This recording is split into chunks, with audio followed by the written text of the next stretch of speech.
Welcome to RPM, the podcast that explores the world of private markets. I'm your host, Maribel Yoo. On this episode, we'll be discussing our spring 2023 real estate house views. This covers the state of the markets, leveraging the StepStone real estate team's daily global interactions with various market participants. The scope of these activities includes over 900 meetings with GPs, research to deploy $18 billion in primary fund commitments along with our clients, as well as transaction-level underwriting leading to $2 billion of secondaries and co-investments, all of which occurred in 2022, in addition to our analysis of data and third-party research. Joining me to guide today's discussion is Jeff Giller, Partner and Head of Real Estate, and Margaret McKnight, Partner and Head of Portfolio Solutions for SRE. Both Jeff and Margaret are based in San Francisco. Thank you both for joining me and welcome to RPM. Well, Margaret, you and I have both reached the stage of our careers where we might be considered seasoned real estate industry veterans. And I think we'd both agree that even in the context of our lengthy careers, these are extraordinary times. Historically low interest rates, followed by an abrupt increase in rates, geopolitical turmoil, and let's throw in a pandemic to the middle of the mix. And the real estate market is on an interesting run. You and the StepStone Real Estate Market Research Team just completed our semi-annual House Views report, which addresses the impact of this environment. What are some of the key takeaways you can share with us?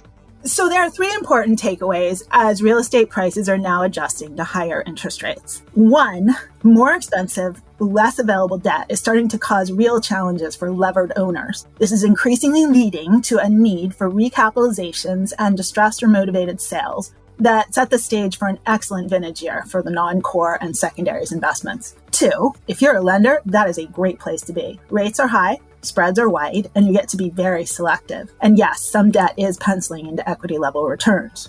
Three, as the cycle progresses, the story is going to get messy and very mixed by property type. Industrial, residential, especially on the affordable side, and some of the niches are going to hold up relatively well. Whereas office is now making headlines as the big urban landlords feel the pain of work from home and increasingly turn their well-known city towers over to their lenders. Now, an important note, what I just said affects places with rising interest rates because of central bank efforts to control inflation. So that's the US, Europe, and Australia. It is a different story in China, which is just now reopening, although I'll note that the West got their inflation after reopening, so it's certainly a risk in China. And then Japan, which is amazingly unchanged, with lower for longer rates, fat spreads. There's no room for work from home, so B-office and other strategies still make a lot of sense. So that's the big picture.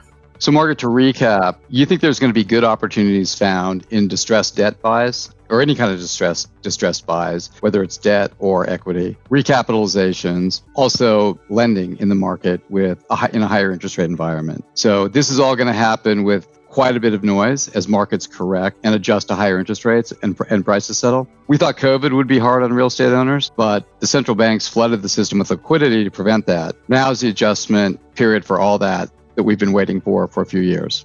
Yeah, so in 2022, we had broad public market stocks and bonds quickly adjusting to higher interest rates. And also the public real estate, the REITs, adjusted down around 25%, which is probably a decent reflection of intrinsic value, although there are some very important differences between public and private real estate portfolios and behavior. Then private real estate trading prices seem to be starting to adjust. Green Street has them down about 13% in 22, which is not enough. And fund returns haven't really changed that much at all because the revaluations need more depth of trading. This is all happening amid a 65% drop in volume, that's recorded volume, in the fourth quarter of 22, probably more than that and even more since, because a widening bid-ask spread meant fewer trades closed. Our information says most of last year's trading was profit-taking, geared at rebalancing. So where do we go from here, Margaret? Everyone agrees that real estate's overvalued, but how and when do prices adjust? When does the market become functional again? When do volumes increase? So what we have is building pressures on leveraged owners that ultimately force sales and thus repricing, probably over 23 and 24. New debt is 2 to 3 times the price it was at the beginning of 22. And that's if you can get debt, which is a very big if at the moment, and more so than before with the banks under stress. These higher costs also imply lower debt proceeds. Although we talk about debt in loan to value terms, it's really sized based on debt service coverage. So you double the costs and you get less than half of the loan size. So if you try to refinance, your new loan is going to fall very short. This whole issue is what started to create the bid-ask spread. Even in 22, bidders had to deal with these realities. And most sellers were not then motivated enough to take the lower prices, so the sales didn't close. Now, if you're an owner facing a loan or cap maturity, these can be very big pain points because you have to fund a huge gap. A lot of owners are having really hard conversations with their investment committees and investors. The first thing they have to do is sharpen their pencils on what it actually takes to get the property stabilized and sold and what they're going to be worth. The real challenges here, of course, are on the non-core owners who are usually 55 to 65% levered or more, and they have transitional strategies. So they actually have to do leasing to stabilize their income, which they can't do until they finish whatever CapEx is underway. And that takes time. So they need time and money to keep their assets. So they have three choices. They can fund it, raise it, or sell it. So history tells us that a lot of the dry powder and existing funds does go into protecting the existing assets that are deemed worthy. If you don't have it, though, you have to raise it to keep your asset. And this is hard in an environment where many investors are constrained by the denominator effect. But if your asset is likely to be in the money, you really do want to find a way to stay alive till 25, which is the new rallying cry, and hopefully sell a stabilized asset at a profit into a normal market. So recaps and GP-led secondaries look very appealing to owners, even if they are expensive. And then the third thing is sell it. And here you may have the owner or the lender selling. Some things the owners are going to be forced to sell, like they're not going to be able to save everything. And others, mainly office, are so underwater versus the loans that it's really over to the lender one way or another. And right now, the market's in a dance of you take it, no, you take it, that will eventually get sorted and resolved. And that's part of why things take time. So Margaret, what you're talking about really applies to all asset types, but I think most profoundly, it's the office story right now, correct? Yeah, those are the ones that are so underwater versus the loans. And we think that what will happen to office is going to look a lot like what happened to retail post e-commerce. So the income got hit. There was growing uncertainty over the future, a lot of bad news. People lost hope. The capital markets shunned it and prices fell a lot. Meanwhile, tenants got smart about things like omni-channel, and everybody got a lot clearer about which formats and locations would work and how. And 10 to 15 years later, retail found a solid bottom, and it's starting to look interesting again. While we're seeing a lot of headlines on office, it's in a very different place than other property types, which makes up most of many portfolios. So let's address those other property types. Well, most of the problem is capital markets oriented, so it is going to hit everything, including good owners with good properties, but again, with a higher impact on the higher leveraged assets. To this end, it can create windows to enter highly desirable assets, including more core-like high-quality industrial and medical office that had been previously too expensive. While not immune from cyclicality, the other property types have countervailing forces that are providing lift. So industrial is in high demand still because of e-commerce, plus regionalism, and many tenants want to build up some just-in-case inventory post-COVID, which has been challenging given the tight space issues. Residential, particularly affordable, and here I mean both small A, naturally occurring affordable, and big A, that end of the market is in short supply. And a lot of niche property types led by tech change, such as data centers, production studios, and life science, have resilient demand drivers. In all these cases, the cycle softening is likely to hit the less well-located, less well-designed and managed properties harder, which is why we at Stepstone have always emphasized the importance of selecting quality GPs and operators and doing good due diligence. For example, life sciences is maturing after a bit of a gold rush, and the late entrants, the less skilled, the less well-connected ones are definitely in for tougher sledding. What about core real estate? How are existing core portfolios faring?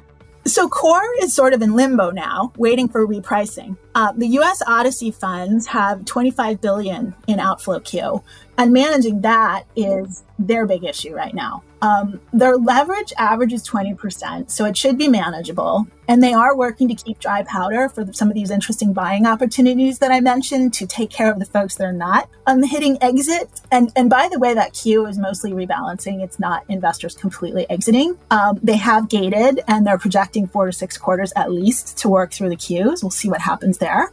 We don't recommend entering open-ended funds until they reprice to a level that's more in line with current interest rates. Also, although the better fund owners have really worked down their office exposure, the U.S. Odyssey is in aggregate 20% exposed to office. That really needs some work out. And by the way, if they tell you don't worry, it's life sciences office, it's probably still, you should worry. And we're going to watch all of this and focus on giving our clients, information about how to proceed over time. So then when all the repricing is finished, what it's really doing is shifting real estate to higher yields. So you'll have these more resilient income streams on lower pricing. That leaves real estate projected to be among the better returning asset classes over the next 5 years, even including a down year in 23. So Oxford Economics has it delivering in the low fives, which is above stocks and bonds. And then real estate will continue to serve its important role in portfolios, providing current income, inflation protection, and diversification. Those latter two were big in 22, and attractive risk-adjusted return. The 23 and 24 vintages are shaping up to be able to deliver very attractive risk-adjusted returns for those able to provide debt or rescue capital, or those buying properties from motivated sellers who couldn't fund them. Thanks, Margaret. As always, your views on the market were very insightful. We all thought that the pandemic was going to lead to dislocation in the general economy and the real estate markets, but the central bank's infusion of liquidity into the system by lower interest rates fended it off. But paradoxically, this helped contribute to the inflationary environment that we're in now, which has caused property values to decline. So now we have our dislocation, but little trading activity. When property owners' loans mature, and there's $2.5 trillion of debt maturing in the next 5 years in the U.S. alone, trades will commence at the lower values. Until then, recapitalizations to pay down over-levered real estate will be the name of the game. We think that the vintage ahead is going to be a great time to take advantage of distress in the market and drive attractive returns. Thanks, Maribel. We really appreciate your having us. Our pleasure. And there's lots more on this in the Full House Views report. And that does it for this episode of RPM. Thanks for listening. For more research and information on Stepstone Real Estate, visit us at stepstonegroup.com. RPM is available on Apple Podcasts, Spotify, Stitcher, and other podcast platforms.